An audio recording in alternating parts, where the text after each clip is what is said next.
Bonsoir à tous, très heureuse de vous retrouver en ce début de semaine. Une semaine placée sous le signe bien évidemment de la Formule 1 et du sport plus généralement, puisque Monaco dispute mercredi la finale de la Coupe de France de football. Et de jeudi à dimanche, nous allons vivre au rythme des courses du Grand Prix. Nous verrons dans ce journal que tout est mis en œuvre pour permettre la poursuite d'une vie presque normale malgré la fermeture du circuit. Stéphane Porcu, le directeur du Centre intégré de la gestion de la mobilité, le Bison Futé monégasque, sera notre invité pour nous expliquer comment sont gérés les flux de circulation en cette période annuelle hors norme. L'État vient de renouveler la concession publique de l'opérateur Monaco Télécom. Reportage à suivre pour connaître les tenants et les aboutissants de cette décision. Nous entendrons également la réaction du Conseil national après cette annonce. Ce lundi est synonyme de réouverture aujourd'hui pour plusieurs entités, dont par exemple le Stade Nautique Régnier 3 et la collection de voitures anciennes du Prince, où beaucoup de nouveautés sont à découvrir sur place, dont une installation toute spéciale dédiée à Charles Leclerc. La directrice de la collection, Valérie Closier, sera notre deuxième invitée. Des airs russes ont résonné dimanche à l'auditorium Régnier 3 avec le premier concert de l'artiste en résidence au sein de l'OPMC, Alexandre Kantarov. Et des airs d'été déjà, avant de développer tous les titres de ce journal, vous le voyez sur ces images, le traditionnel changement de tenue à cette période de l'année pour les carabiniers. Cela intervient chaque lundi précédant le Grand Prix de Formule 1. C'est lors de la relève de la garde à 11h55 très précisément, place du Palais, que les carabiniers ont officiellement changé de tenue, passant de celle d'hiver en bleu à celle d'été en blanc. Il faut savoir que la tenue d'hiver est constituée d'une veste noire inspirée d'un modèle de la gendarmerie française, d'un pantalon bleu orné d'un galon rouge et d'un casque bleu roi dont l'origine remonte à 1903. Et pour l'été, place donc au blanc. Et après ce petit clin d'œil, nous allons faire un point avec Alexandra Pani pour évoquer les nouvelles mesures sanitaires qui entrent en vigueur aujourd'hui. Bonsoir Alexandra. Bonsoir Patricia, nouvelle semaine et nouvelles mesures. Depuis ce lundi, le couvre-feu est élargi de 22h à 6h du matin. Les restaurants ouverts pour le déjeuner et le dîner accueillent à présent, en plus des résidents monégasques et des clients d'hôtel, les salariés ainsi que les membres de leur foyer et les étudiants en principauté aussi bien le midi que le soir. Le service de soirée sera assuré dorénavant entre 19h et 23h. Une dérogation de circulation pour les clients est prévue jusqu'à 23h15. Les bars et cafés voient leur plage horaire d'ouverture prolongée. Le service est autorisé de 6h à 19h. La consommation sur place s'effectue aux mêmes personnes que pour les restaurants. Les salles de spectacle et le casino ont eux aussi le droit d'accueillir de nouveau du public jusqu'à 23h. Les piscines intérieures et extérieures peuvent ouvrir en observant un protocole sanitaire strict, tout comme les salles de sport. Le télétravail, lui, reste obligatoire dans les secteurs privés et publics jusqu'au 30 mai inclus. En France, les nouvelles mesures sont attendues à partir de ce mercredi. Nous y reviendrons. Et puis d'autres modalités, mais liées cette fois à l'événement de la semaine, la 78e édition du Grand Prix de Formule 1.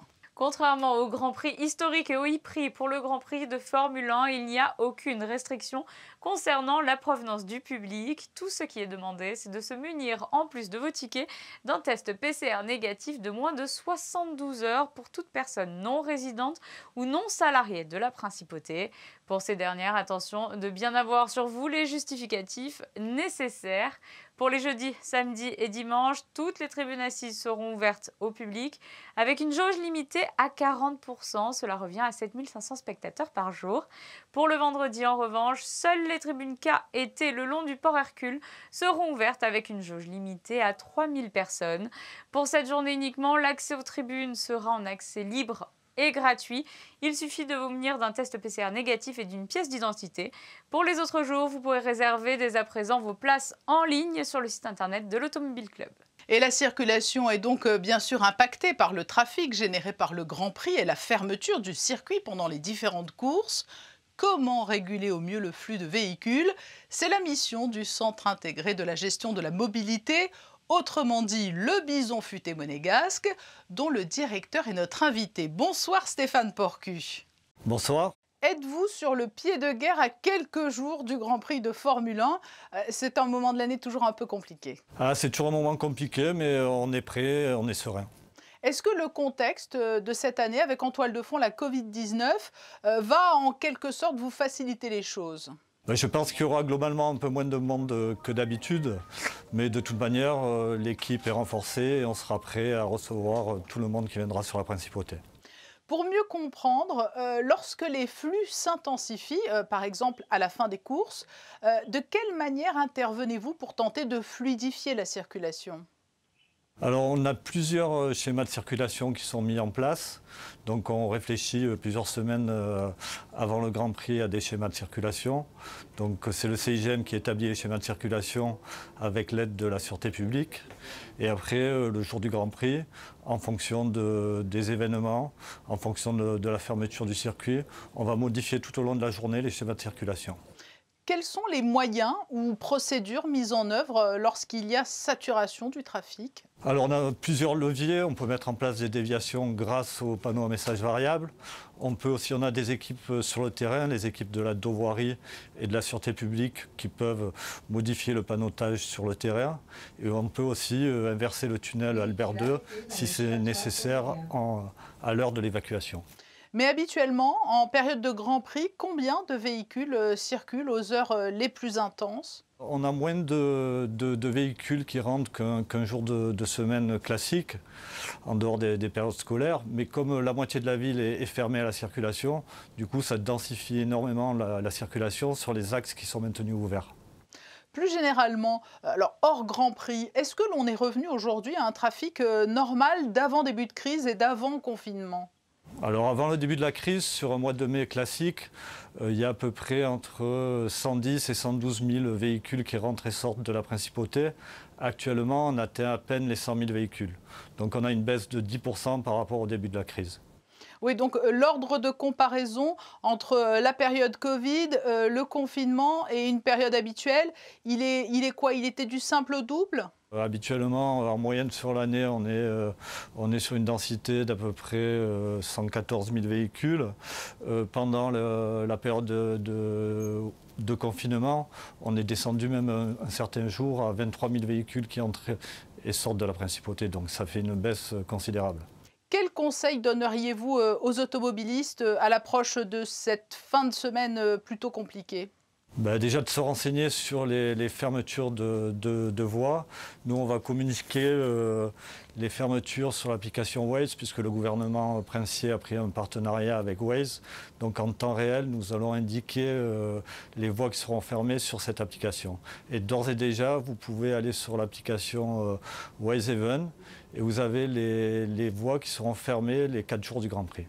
Et est-ce qu'il est par exemple raisonnable lorsque le circuit rouvre, en tout cas la zone de circuit rouvre, est-ce qu'il est raisonnable de patienter par exemple pour contribuer à la fluidification du trafic soudain? Disons que le circuit pour le dimanche, il est prévu d'être réouvert à 20h30 de mémoire. Mais jusqu'à 21h30, 22h, la circulation sera compliquée sur tout le secteur du circuit. Et en termes d'effectifs, est-ce que pour vous, cette période correspond à une mobilisation générale? On renforce complètement, on renforce les équipes pour les 4 jours du Grand Prix. Il y a en plus du personnel du service des parkings qui vient au CIGM pour nous indiquer en temps réel les taux de remplissage des parkings et pour pouvoir adapter les schémas de circulation en fonction du remplissage des parkings également.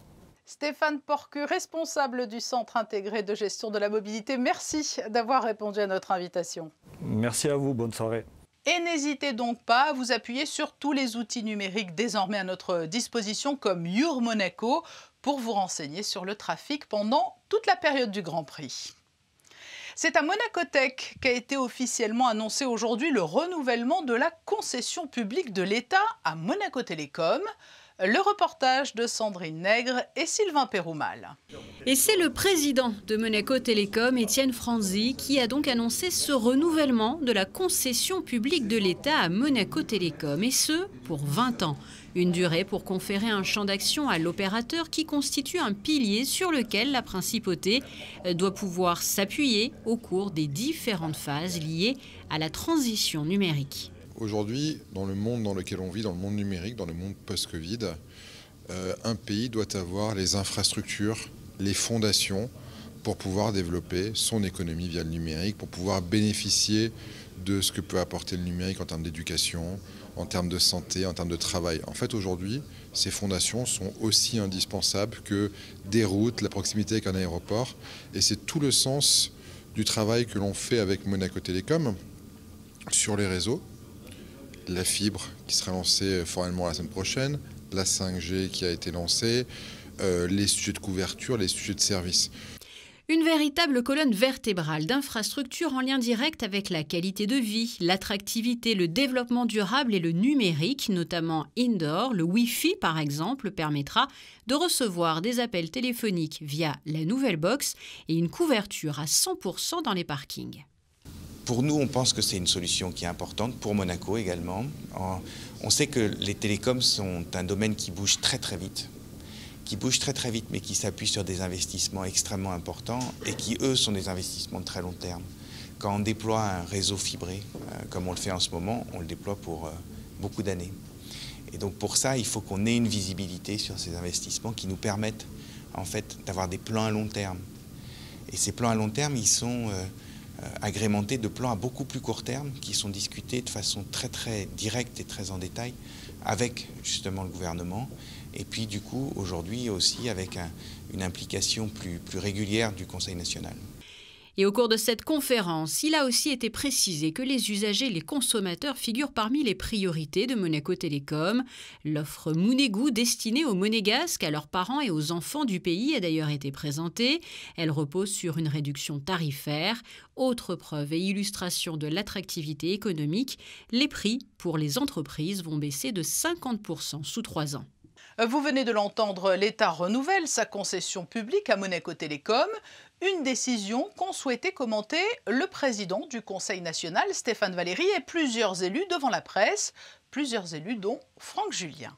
Pour nous, ce qui était important dans cette situation, c'est que puisque la fidélité, quelque part, elle était imposée, et bien que cette fidélité soit récompensée, et c'est ce qui s'est notamment fait à travers les annonces qui ont eu lieu, puisque l'offre Mounegou a été annoncée, et que cette offre permet d'avoir une tarification dédiée, spécifique pour les Monégasques et pour les enfants du pays. On trouve que la situation s'est grandement améliorée, puisque désormais il y a 5 points d'entrée dans la gamme Internet via le produit fibre optique.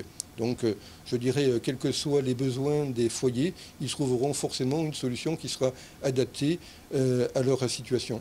Et donc effectivement, la possibilité pour des représentants du Conseil national de participer à ce comité de suivi du plan industriel était très importante, puisqu'elle nous permettra, et elle permettra à nos successeurs, de peser sur les orientations stratégiques, notamment, je dirais, technologiques, mais bien évidemment aussi sur les aspects tarifaires.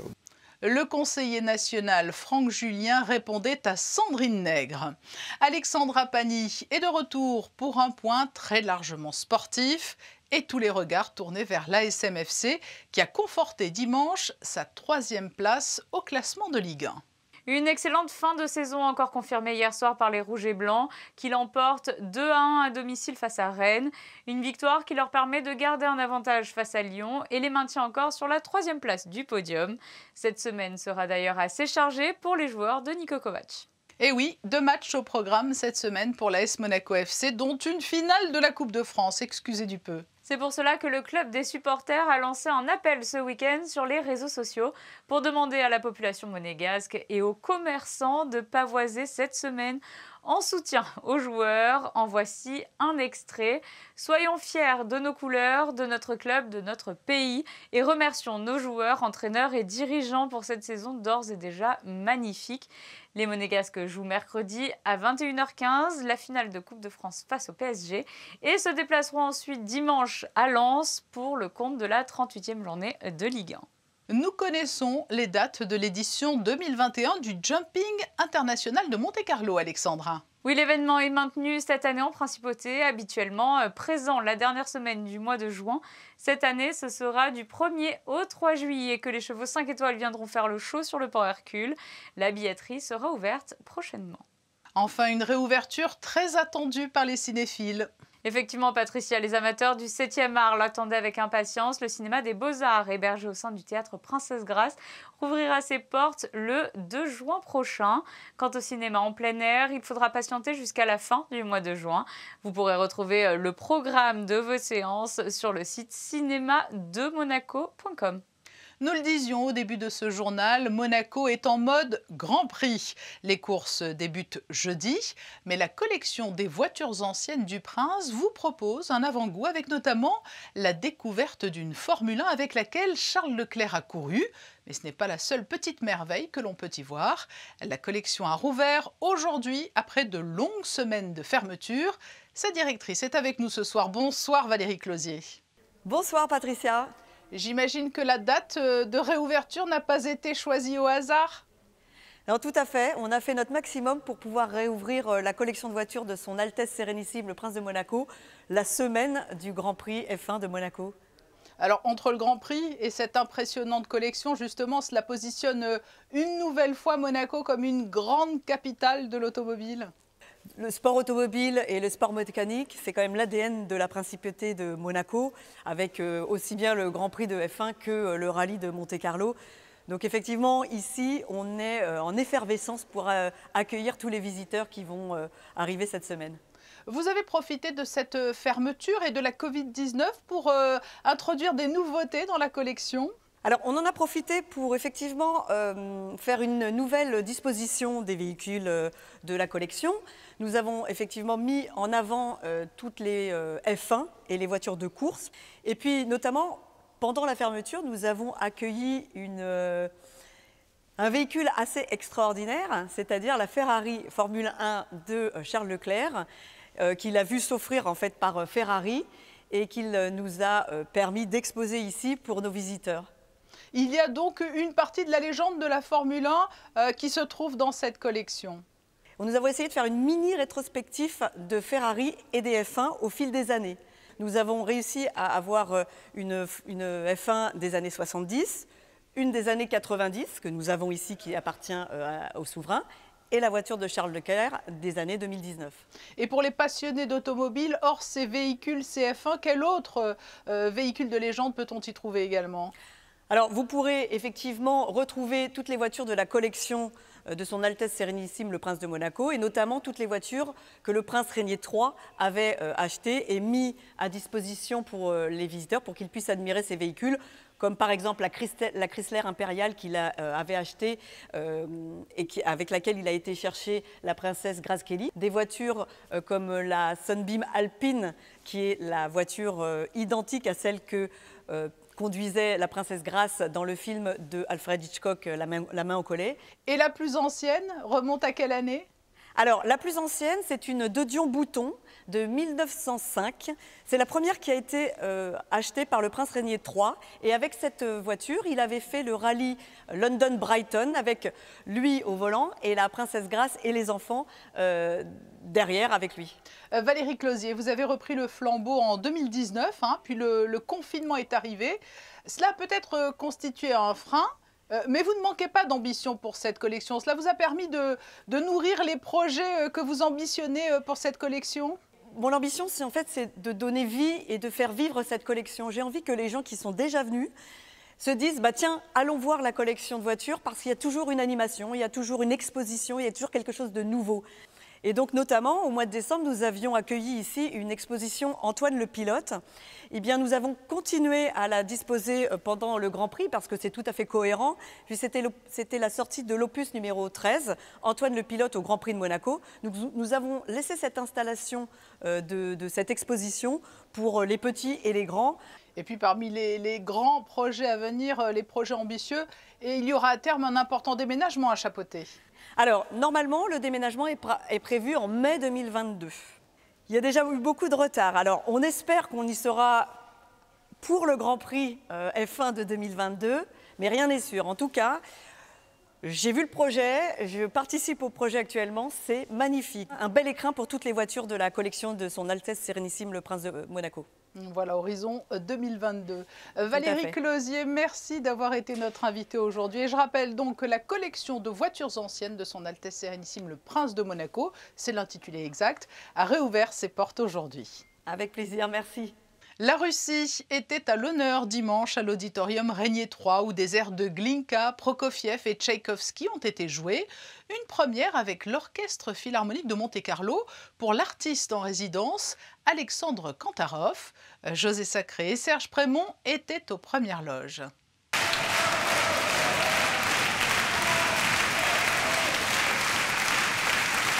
Le public de l'auditorium Régnier 3, debout, applaudit à tout rompre le pianiste Alexandre Kantarov qui vient d'interpréter le concerto numéro 2 pour piano et orchestre de Prokofiev, un concerto d'une difficulté redoutable.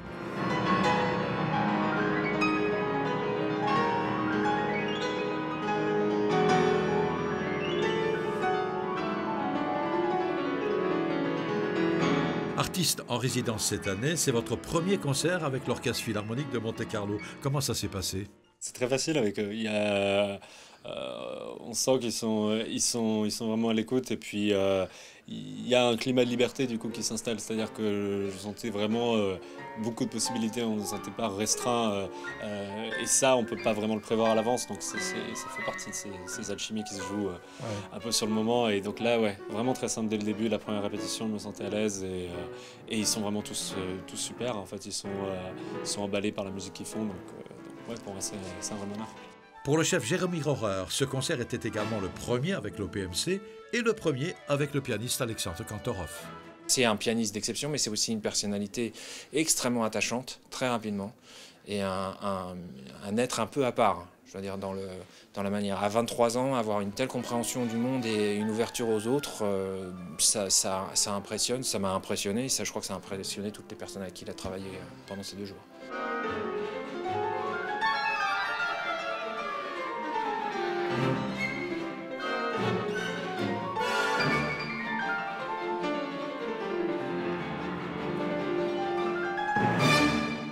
Nous passons aux prévisions météo de ce début de semaine, Alexandra. Du soleil, Patricia, c'est ce que l'on souhaite, mais il faudra tout de même compter sur la présence de quelques nuages tout au long de la journée. Il soufflera une légère brise, les températures seront agréables avec 13 degrés le matin et 22 degrés l'après-midi. Nous fêterons les Éric. C'est la fin de ce journal et nous nous quittons en photo avec cette série de clichés signés Manuel Vitali à Saint-Étienne-de-Tinée où s'est rendu aujourd'hui le prince Albert II. Nous y reviendrons longuement demain dans un Focus Info préparé par Vanessa Dessy. À demain donc, 19h sur Monaco Info. Très belle soirée à vous.